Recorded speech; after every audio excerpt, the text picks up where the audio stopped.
Guys, it's Vandy. As back again with another Pokemon Omega review video. I hope you guys enjoy. Don't forget to like, comment, subscribe to the Patreon, and let's get started. I'll go ahead and start the dialogue first before I explain whatever happened. So, you've come, Ezel. As you can see, I have done the seal of the entrance to the Sky Pillar. Follow the path within, and you will reach the pillar in time. However, to go beyond this point, there's one more trial you must overcome. This is my duty as one of the ancient Battalions. A duty passed down to me by my former master. You must battle me, here and now, to prove to me that your power is great enough to face what lies ahead. Now tell me, are you prepared? Yes. Then let us begin. Champion of Hoenn, you, who should exhibit the most graceful of art in battle with your Pokemon. I would have you show me what your true strength. Okay, I messed that sentence up so many times. But anyways, yeah, we're fighting him again. Except this time he's qualified as a Sootoplian? Sure. But last time, we ended up going all the way trying to find the Sky Pillar. I'm dumb and I took every wrong turn possible, except the very last one. And now we're fighting Wallace to get in. Good news is, Mega Evolution is the thing. Good news is he uses mostly water types. And good news is my starters are grass type. Bad news is, he does have ice-type moves, and other bad news, those are super effective against grass and dragons, and I just turned my thing into both, so if he gets me with an ice-type move, I probably will end up dying, but there's always a chance that I'll live. Probably not. He is sending out Milotic. Okay? I don't know if this thing will survive a grass pledge. I know it will survive a leaf blade, but maybe it won't survive a grass pledge. It guaranteedly won't survive a... It wouldn't have survived a, Frenzy Plant. It survived that. Now I'm starting to think that was a bad idea holding back. Good news is, electric types are still a thing in this game, so I'm not entirely fucked over. Because Discharge! Even though, how am I faster? I am 9 levels lower than it, and I'm somehow outspeeding my Milotic. My fucking Milotic. Whatever. Oh, I have 127 speed. Wait till this thing Mega Evolves. Wind Crash. Of course he pushes this thing out. If my Tree E would have just stayed out for a few more seconds, I would have been fine. But nope, Tree E just had to go up, and leave. It's fine. You've got Psy.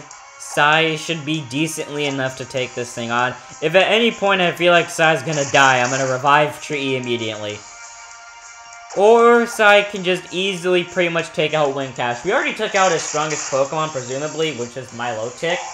So he shouldn't have something stronger than that. He might have an Ice type on his team. I don't know if he will.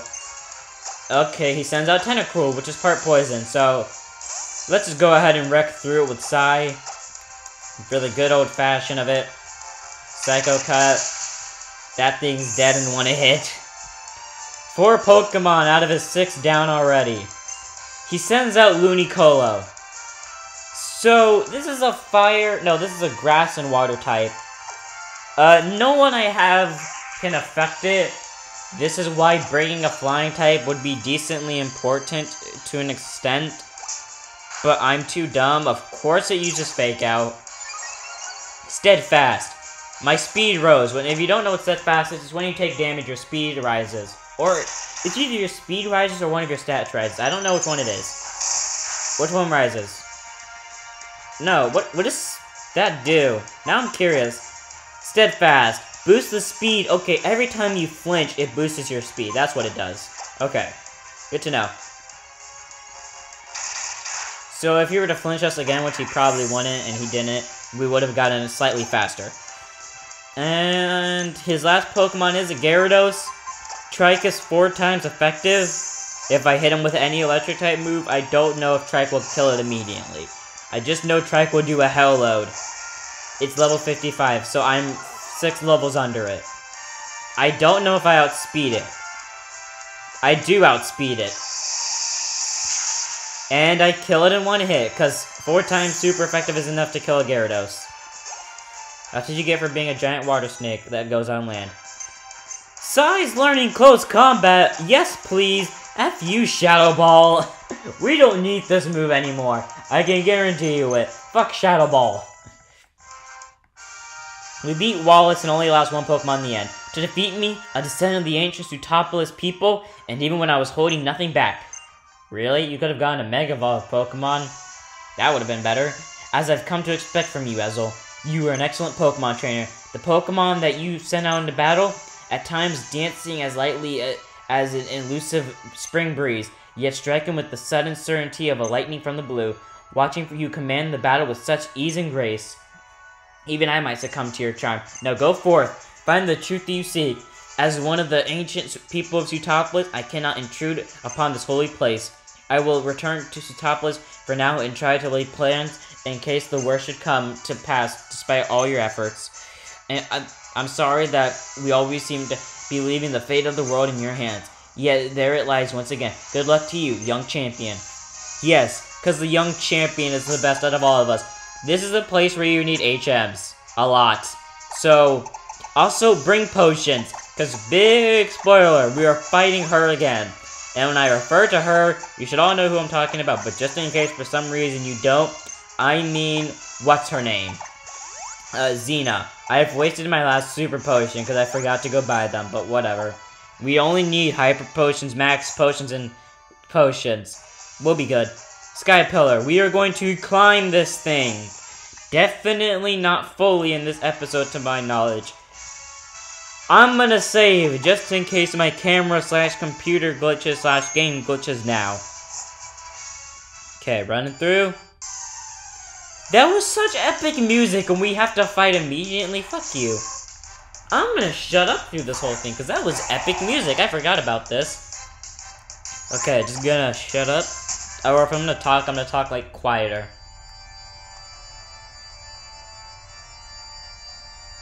So you came for me. Thanks for that.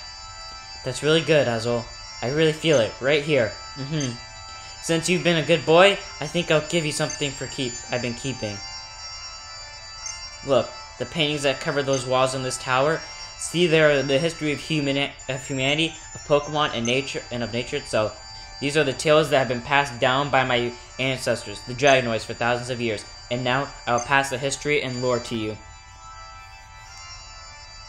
Thousands of years ago, in the primal age long lost, the world was overflowing with natural energy. Primal Groudon and Primal Kyogre fought over that energy in endless, ferocious clashes. In the face of Primal Groudon and Kyogre's great power, people could do nothing. The only choice was for them to watch as disaster upon disaster swept over them.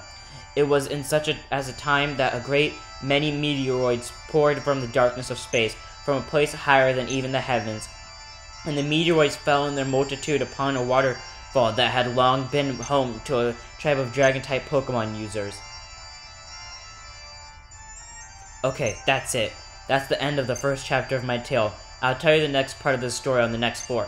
Look forward to it. Yep, we have to travel on each floor and hear a part of this dumb chapter. I'm not gonna lie, I do like it though.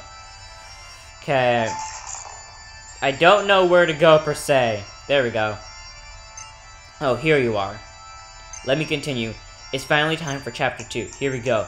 At last, right? Haha, I know you're thrilled.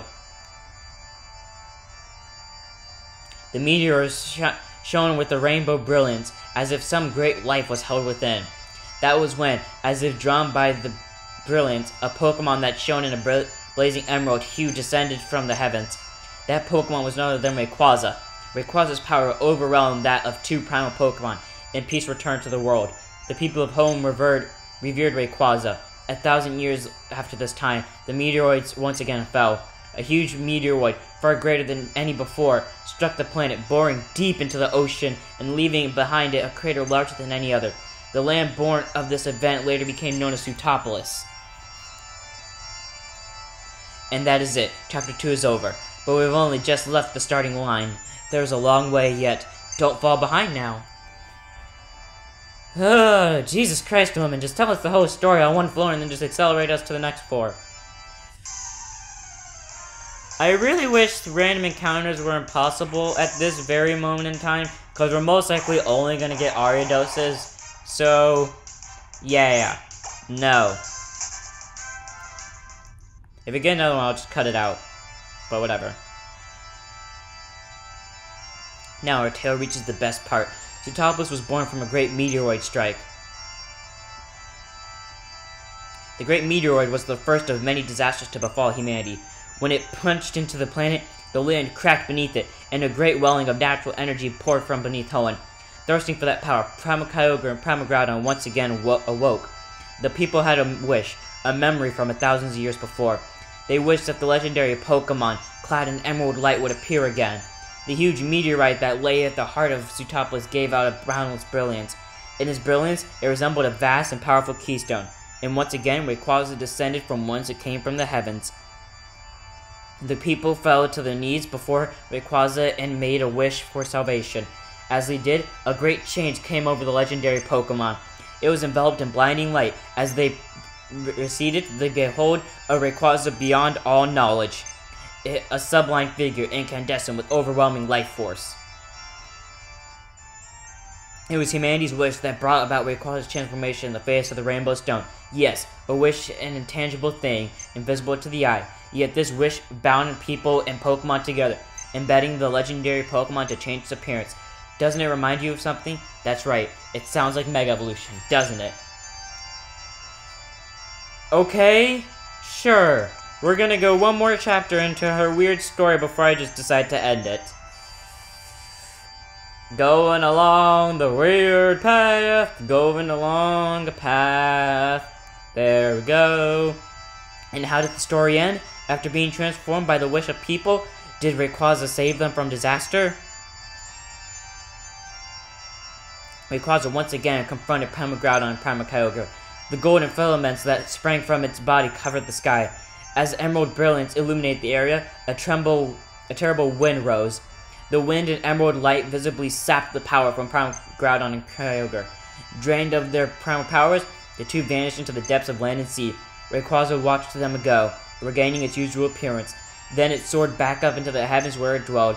A witness to this series of events, a tall visitor from a distant land, said it was the Delta, born of the great disappearance of the world. By the bonds born of mankind's wishes and the power of the stones, it will calm the troubles that plague the world. That was when the Draconoids constructed their great tower to hold the Rainbow Stone that had granted Rayquaza its power, and to try to get a little bit closer to Rayquaza in the heavens above, to record the history of their trials and the great feats of mighty Rayquaza for all of them to know. They left behind the murals you see here. A giant tower and paintings of the past. You know, I feel like I've seen something like that recently. Heh, but now I suppose it's time for the last chapter in our tale. I'm gonna end it here. I hope you guys enjoyed. Don't forget to like, comment, subscribe, and note the page. And in the next one, we will continue listening to Xena's tale. Don't forget to check us out.